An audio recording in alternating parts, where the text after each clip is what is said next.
In the middle of the night I got a call from my father-in-law. He said my mother-in-law was in a car accident and told me to hurry to the hospital with money. I quickly turned to Lisa and said Mom was in a crash and we don't have any money. At home, we'll have to use your bride price funds first. The moment my wife heard that, she got upset. She shot back, no way. It's your mom who got hurt, so why should you touch my bride price? Can't you borrow from your relatives? I looked at her in shock. Not expecting her to say such a thing, I said. It's a matter of life and death and you're worried about your bride price. She rolled her eyes and snapped. Then give me an IOU and no matter how much you use, you'll pay it all back to me later. I was stunned.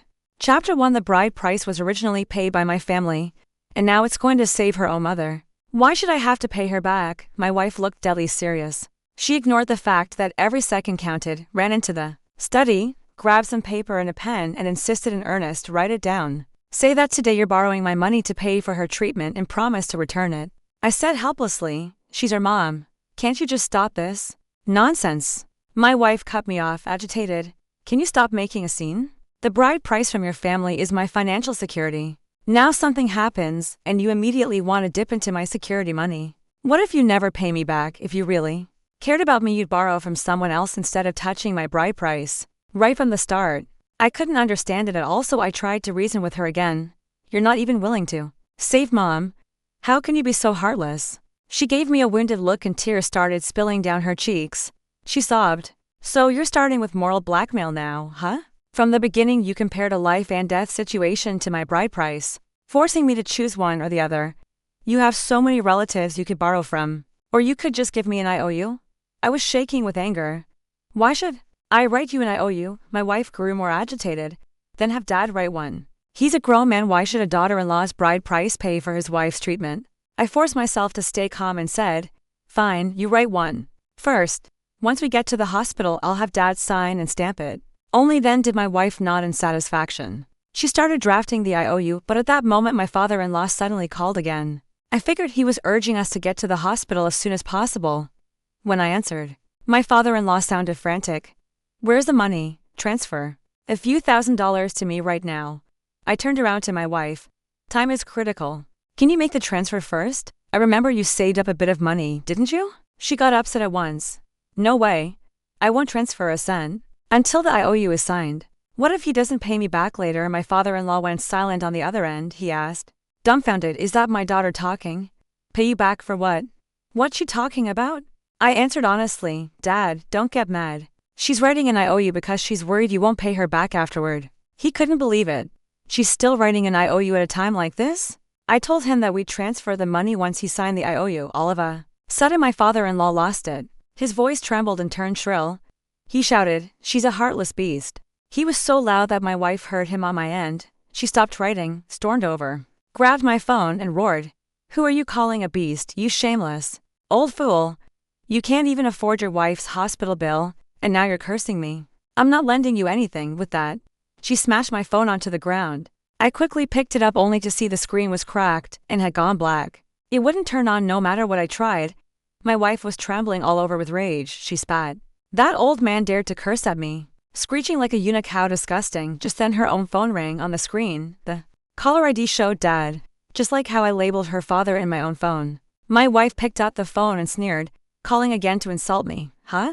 She rejected the call then said coldly to me. He was the first to hurl insults. I'm not lending anything now. Go ask your relatives for money. Don't touch my bride price. In despair, I said, how can you refuse to help? As a child, seeing your parent in mortal danger and not rescuing them, that's practically illegal. She snapped, don't try to scare me with the law. We just had a wedding banquet.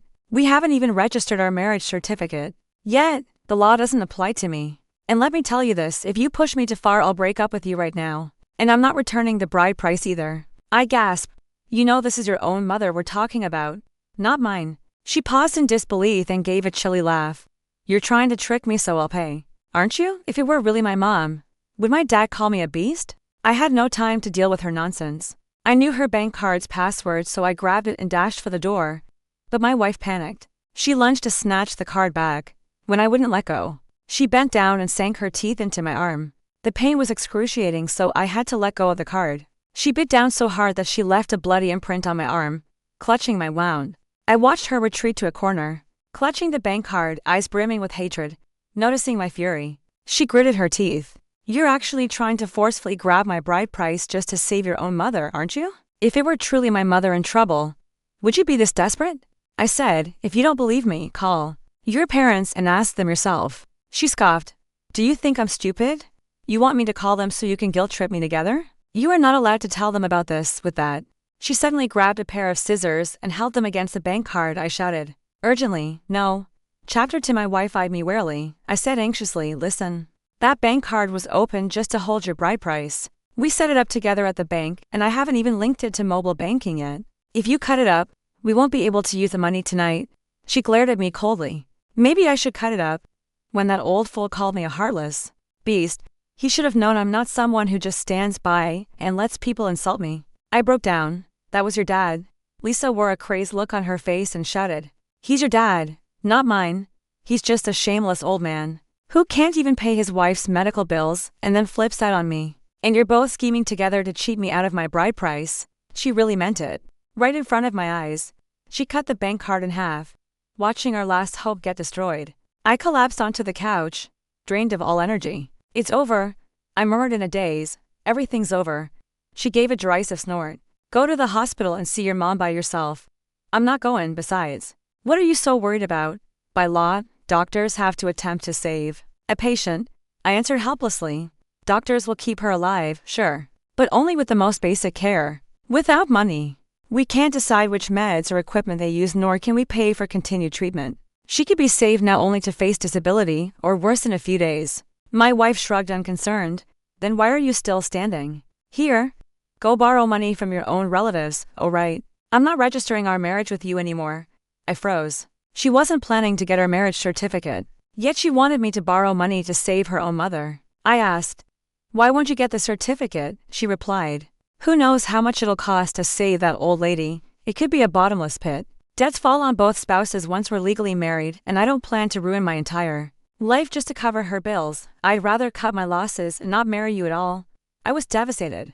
I don't get it. Spending money to save your mother would ruin your entire life? Lisa approached me and said earnestly, listen, Mom's already up in years. Wouldn't it be better if she just went peacefully? Stunned, I could only stare. Lisa, do you even realize what you're saying? She insisted. Don't blame me for being heartless. Let's do the math. If a car accident is bad enough to need critical care, it could cost hundreds of thousands. How are we supposed to afford kids in the future if we blow our savings on that old woman's treatment? You're not even thinking about buying a home in a decent school district. I hesitated. What pushed me over the edge was the next thing she said. Let's be honest. If the medical bills go over $300,000, I'm divorcing you. In fact, since we haven't registered yet, we can just break it off right now. Her words hit me like a punch. Spending $300,000 to save my mother-in-law only to end up divorced. I'd be left with a massive debt and no family. What would I have left then? Just then her phone buzzed again. Apparently my father-in-law couldn't reach her by calling, so he started sending texts. He was furious and his words were filthy. He raged, you ungrateful wretch, you just got $300,000 from the bride price, yet you refuse to save your mom. You're worse than a pig or a dog, an absolute beast. And I'm supposed to sign an IOU for my own wife's treatment. Transfer the money right now or I swear I'll come after you. Lisa let out a sigh. She didn't open the texts. Instead, she showed me the notifications on her screen and said, see how he's insulting me, threatening me. I said, Dad's just out of his mind with worry. She shook her head. Stop calling him Dad, starting right now. He's just a disgusting old man to me. I realized I couldn't talk to her anymore. My father-in-law was clearly desperate. This was a matter of life and death, so I picked up her phone and asked, can I call our relatives and friends to borrow some money? She replied, go ahead. But like I said, we're not legally married yet, so this wouldn't be a shared marital debt. If it's too big a loan, neither of us should have to drag the other down. We'll just split up peacefully. I nodded, scrolling through her contacts. I found her best friend's number. Just as I was about to dial, Lisa spotted the name in the phone's contact list. She snatched the phone away and demanded, who are you calling for money? Your friend, I said. Her face turned scarlet with anger. Are you out of your mind? Why would you ask my friend for money? Don't you have your own relatives or buddies? I told her honestly. You smashed my phone, so I can't call any of my people. I only have access to your contacts. She fumed. You really are a piece of trash. I stared at her in disbelief. Here was someone refusing to save her own mother, yet she had the nerve to call me trash. She continued raging. Your mom's about to die, and you want to drag my friends Into it for money. It's your family's crisis, don't dump it on other people. I tried to reason with her, stop being unreasonable. Your mom is waiting for you to help save her life, Lisa sneered. Wow. You've really got it all planned out, don't you? I couldn't fathom what she meant by that. Chapter 3. My wife continued. I see exactly what you're doing. You know I won't fork over my bride price. So you want me to borrow money from my relatives and friends. Then when you refuse to pay them back, I'd have no choice but to use my bride price to settle the debt, isn't that right? I replied. Isn't it obvious? Why should I pay your relatives back? You said yourself the bride price is your security fund, if there was ever a time to use it. It's now. She yelled, stop spouting nonsense. That money is my security, it belongs to me alone. In her fury, she suddenly opened WeChat and sent a voice message to her family group chat. Because she was so angry, her voice was shaking as she spoke. Listen up, everyone. If my husband tries to borrow money from any of you for that old woman's surgery, do not lend him a single penny. I'm telling you right now. I won't pay it back. I don't care if that old hag lives or dies. Messages popped up in the group almost immediately. Someone who appeared to be her uncle typed in shock, "Are you even human?" My wife snapped back. Uncle, you don't know the whole story, so don't jump to conclusions. Do you know he tried to use my bride price to pay for medical bills? Her uncle was even more stunned. Then use the bride price. This is a matter of life and death. How can you be worrying about the money? She was furious. Why should I spend my bride price? Show you some respect by calling you uncle, but if not for that, you're nobody. This is my money. When did you get to decide how it's used? Since she was a group admin. She immediately kicked her uncle out of the group. Right then my father-in-law sent another text. It flashed across the top of the phone screen. I'm coming to your new place to get the money, you heartless beast. I swear I'd rather kill you myself. Lisa was in the middle of booting people from the group, and when she saw that message, she was livid. She swiped at the notification without actually opening the text and dialed the police straight away. While she was on the phone, she turned to me and said, "You see what he wrote, right? He threatened to kill me. I'm reporting that old man to the police right now." Panicking, I pleaded, "Lisa, don't call the police. Dad's just out of his mind with worry. Mom's still in the hospital. If you get him arrested, who's going to take care of her?" She gave a frosty laugh. "Don't bother pleading for him, you're disgusting. I can see exactly what kind of person you are. You'd rather see your wife mistreated than stand up for her. Marrying you was the biggest mistake of my life." Outraged, I asked, "When did I ever mistreat you?" She growled, "First you tried to take my bride price, then you wanted me to borrow money from my relatives for the debt. Now I'm being threatened and you don't want me to call the police. Haven't I been through enough?" Her voice rose and spit flew onto my face. At that moment, the call connected. She quickly said, "Hello. I'd like to report a threat. Someone said he's coming to my home to kill me. Please send officers right away." She gave them her address and the operator told her, "Officers have been dispatched. Lock your doors and keep safe until they arrive." My wife hung up and sneered. "I'm not locking anything. I want him to pay." Shocked, I asked, "What are you planning to do?" She answered, "Didn't you see how he just threatened me? I'm going to let that old man try to hit me, and when the cops show up, I'll get a medical examination and send him straight to prison." I stared in disbelief. "You're out of your mind. You actually want to send her dad to jail?" Chapter. For she was even more agitated now, shouting at me, "You're the one who's crazy. Didn't I tell you to stop calling him our dad? He's not my father. He's been cursing me, and you still won't take my side. I regret marrying you. I'll never register our marriage, and I'm not returning the bride price. If you don't like it, go sue me in court." I stared at this hysterical woman, unable to believe she could behave like this. And yet for some reason, I felt a strange sense of relief that it wasn't my own mother lying in that hospital bed. Tonight, I could only imagine how much worse things might be if it were. I gritted my teeth and said, "Fine. First thing tomorrow morning I'm filing with the court to freeze that bride price until you pay it back." Lisa gave a cold laugh. "That's hilarious. Sure, go ahead and freeze it. Meanwhile, your dear old lady is lying there in the hospital. Your entire family's only hope is locked up in a frozen account. I can't wait to see that happen." I couldn't understand what she found so funny. But after tonight, I'd seen her true colors. I was determined not to marry such a person, nor would I shoulder her debts.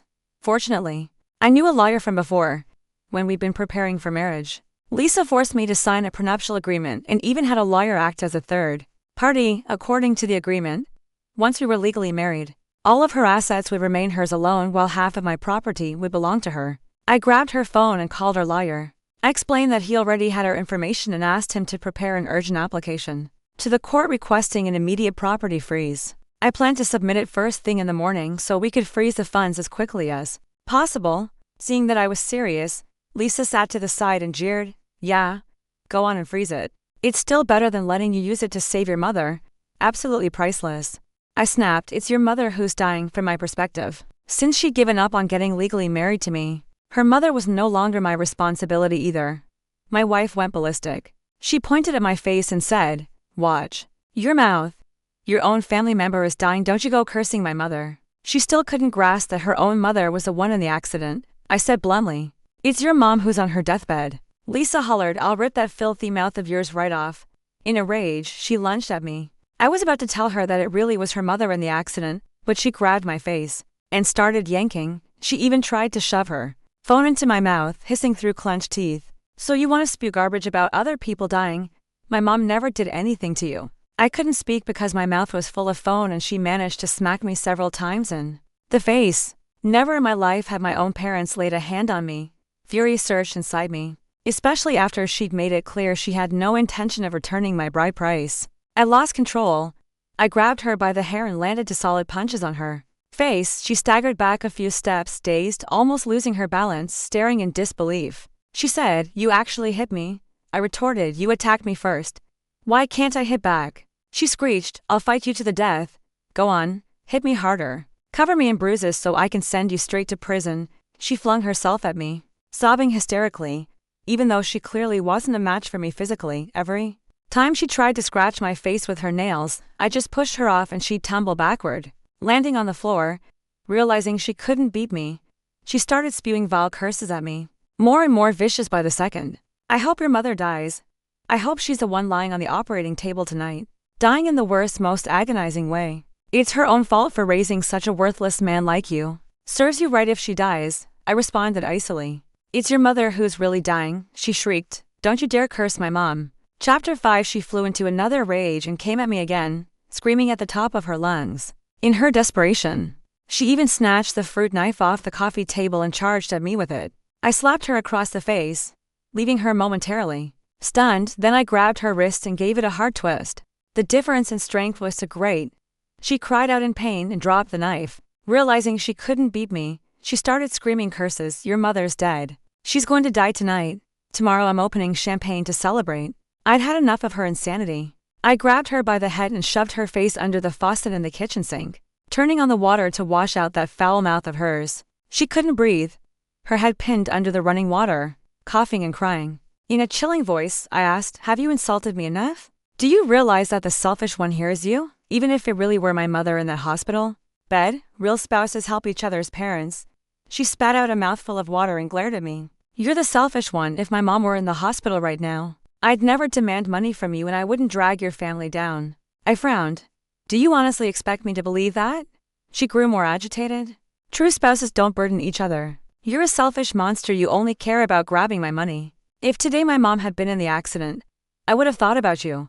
But you haven't thought about me at all." I nodded. "Fine.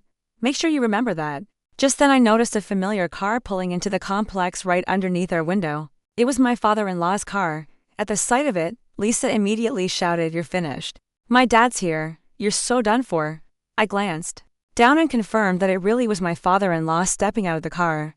He looked up at us and Lisa opened the window, gritting his teeth. He growled, "Come down here so we can talk." Lisa, though, wanted him to come upstairs and teach me a lesson. She yelled back, "You come up here." There was no doubt in my father-in-law's mind that this was an act of provocation. His face darkened with anger, and he headed into the building in a hurry.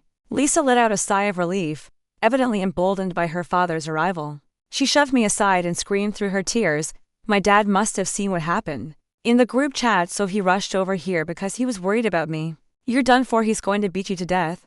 I hadn't expected him to show up so quickly. My mother-in-law was still in the hospital in critical condition. For him to abandon the operating room and rush here meant he was beyond furious.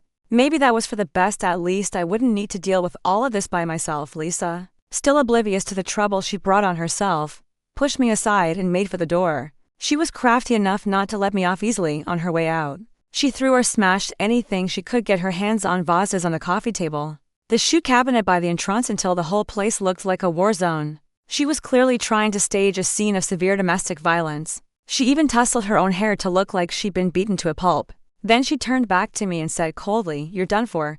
You never should have messed with a girl who has a dad. I'll make you pay." She opened the door and actually knelt down in the hallway. I could hear the elevator coming up. My father-in-law was on his way. As the elevator approached our floor, she started wailing loud enough for anyone inside to hear. When the doors opened, he stepped out, face grim as thunder. Lisa spotted him and instantly cried out, "Dad, he hit me. All because I wouldn't hand over my bride price to save that dead old hag." That one sentence calling my mother-in-law dead old hag was all it took for my father-in-law's hands to curl into fists. Chapter 6. My wife kept on sobbing. "I want a divorce. I refuse to give him what he wants. I'd rather have the money frozen by the court than let him use it to pay for the medical bills. I want that old hag to stay on her hospital bed." Feeling the despair before she dies, my father-in-law was still thinking clearly enough to know that saving a life came first. Ignoring his daughter's complaints, he bit back his anger and turned to me. "Where's the bank card with the bride price?" I shrugged and answered honestly. "I tried to grab it and head to the hospital, but your daughter stopped me. She cut the card in half, and since it wasn't linked to mobile banking, there's no way to use that money tonight." Hearing this, my father-in-law strode forward with increasing speed. My wife pointed at me, tears still streaming down her face, and said, "I managed to snatch the card from him and cut it up." She wanted to keep accusing me, but my father-in-law couldn't hold back anymore. He lifted his foot and kicked her square in her tear-stained face. Caught off guard, never in her wildest dreams did she think her own father would strike her. She landed face first on the ground with a hard thud. She turned back, clutching her face, staring at him in shock and terror. Why would you hit me?" she stammered. He roared, "Your mother is lying in the operating room between life and death waiting on money to save her. And here you are acting like a heartless traitor. Tell me, do you deserve this beating or not?" Panicking, she cried out, "But it's his mom, not mine." "Why should I care?" I said coldly. "I've told you countless times it's your mother who was in the accident." She froze. Her voice shook as she turned back to her dad. "You mean my mom was in a crash? My real mom is on the operating table?" "Wait." She hurriedly grabbed her phone and opened up the message notifications before she'd only seen the sender's name in the contact display, but if she tapped the text itself, the phone number would appear. She asked in a dazed voice, "Was this you texting me all along?" Her father raised his hand and slapped her hard across the face. "Again. If it wasn't me, who else would it be? A ghost?" Covering her face, she turned to me and sobbed. "The calls at the beginning, that was my dad too," I answered. "It was always him. I told you over and over." My father-in-law cut me off, still fuming, and said to my wife, "I asked you for money. Why didn't you hand it over? I'm here ready to sign any IOU you want. Where's the money now?" She wailed in desperation. "I don't have it. I cut out the card. What do we do, Dad? Is the bank open now?" He was livid. He tackled her to the ground and raised his fist in anger, snarling, "It's the middle of the night. What bank is open at this hour?" She ignored the blows, bursting into tears. "I didn't know it was my real mom. If I'd known, I would've transferred the money right away." Maybe because things were so chaotic, none of us noticed the elevator had gone back down once already. Suddenly it dinged again and opened. Two police officers emerged, and the moment they saw my father-in-law hitting my wife, they pinned him down. Startled by the police's arrival, he exclaimed, "Who called the cops?" I answered, "Your daughter did." Instantly his face went pale as ash. My wife broke down. "Dad, I didn't call them for you. I thought the person threatening me was my father-in-law." Then she turned and cast me a murderous look through clenched teeth. She hissed, "You scum. I'm not going to argue with you now. I'm rushing to the hospital. You'd better call every relative and friend you have and borrow as much as you can tomorrow. Take the bride price out of the bank." "Too?" I asked. "Why?" She paused, then blurted, "My mom needs that money. Why else?" I shrugged. "We've already decided not to get married. Why should I use my bride price to save your mom? Weren't you the one who said if it was your mom on the operating table, you'd never drag me down?" She stared at me, stunned. It was indeed something she'd said herself, but it seemed she'd forgotten it all too quickly. She asked in desperation, "What do you want then? Do you want me to admit I was wrong? Fine. I'll apologize, okay?" I laughed. To think she believed her apology was that precious. I shook my head. "I used to think marriage was about sticking together through thick and thin. Until you showed me how wrong I was. The moment a parent needed help, your first instinct was to cut all ties. You have no right to touch my bride price." Hysterical, my wife begged the officers to release her father and turned to him, sobbing, "Dad, please say something. Mom's still waiting on us to save her." But he stood there, face flushed and unable to say a word. He understood perfectly what had happened here. Chapter 7 My father-in-law murmured. Did you or did you not tell him loud and clear that if it were his mother in trouble, you'd make him sign and I owe you for the money? My wife wept. I know. I was wrong. I'll change from now on. Dad, please say something. He gritted his teeth. What can I possibly say? Anything we do or say right now will only disgrace us further. A deathly pallor settled over her face. I nodded. My father-in-law clearly understood how serious this was. Unfortunately, his family still had the misfortune of producing someone like her. He pushed his daughter aside and gave her a long look, before trudging away, looking defeated, panicking. My wife cried, Dad, aren't you going to take the money? What about Mom? He spat through clenched teeth. I'll borrow from relatives and friends if I have to. I'll mortgage my home. Don't call me Dad anymore. I never raised such a heartless beast. All at once, the mood grew unbearably tense. My wife stopped trying to accuse me in front of the police. Instead, she scrambled to her feet and grabbed my arm. Give me the money, please. Just think of it as a loan. I swear I'll pay you back. My mother's dying, I asked coldly. So my mother's life doesn't matter. She fell apart. You're a man, can't you be magnanimous just this once? I laughed. Weren't my actions at the start already generous enough? She stared at me in a daze, unable to find any words in desperation. She ran back inside and grabbed the bank card she cut into. She tried to patch it back together, hoping she could at least swipe it at the hospital. But of course, it was pointless. In her vicious rage, she cut clean through the chip. The only money she had left was a small sum in her personal savings, maybe 20,000 yuan total for an urgent operation. That was a drop in the ocean. So, she dashed outside sobbing. The hospital would handle the bare minimum to keep her mother alive. But better equipment or medication and any longer-term treatment would cost real money. It was like someone with a severe heart condition getting taken to the hospital. They'd stabilize him, but there was no way the hospital itself would pay out of pocket for an expensive artificial heart. With the place now in shambles, only the police and I remained. I gave them a rundown of everything that had happened, and they were all pretty stunned. One of the officers patted me on the shoulder and sighed, telling me I deserved someone far better. After they left, I titted out the apartment and called a locksmith. I had him change the locks right away. I also gathered all of my wife's belongings and put them outside. According to the prenup we'd signed, if we got legally married, half of my apartment would become hers. But since we never finalized the marriage certificate and she declared she never would, she no longer had any right to set foot in this place. Sure enough, switching the locks was the right call. Not long after I'd finished cleaning, I heard a key fumbling in the lock. Soon my wife realized she couldn't get in. She started banging on the door, crying, Honey, I've already used up my savings. The doctor just told us about the next round of treatment costs. Please help me. I tried to withdraw the money without a bank card at the ATM, but it only let me take out 20,000. I'm going insane. I said calmly, You're really something, you know that? After I told you I wouldn't give you a cent, you still went and tried to take out the 20,000. Don't you recall promising that if it was your mother in the hospital, you'd never drag me down? Get ready to see me in court. She broke down, sobbing. I've got no other way. I can only swallow my pride and beg you. What will it take for you to forgive me? I just sighed. She had brought this all on herself, especially by cutting out the bank card. Had she not done that, she might have rushed to the hospital and paid the bills before the lawyer or the court could freeze the funds. Another option would have been to go to the bank tomorrow with the damaged card and withdraw money at the counter.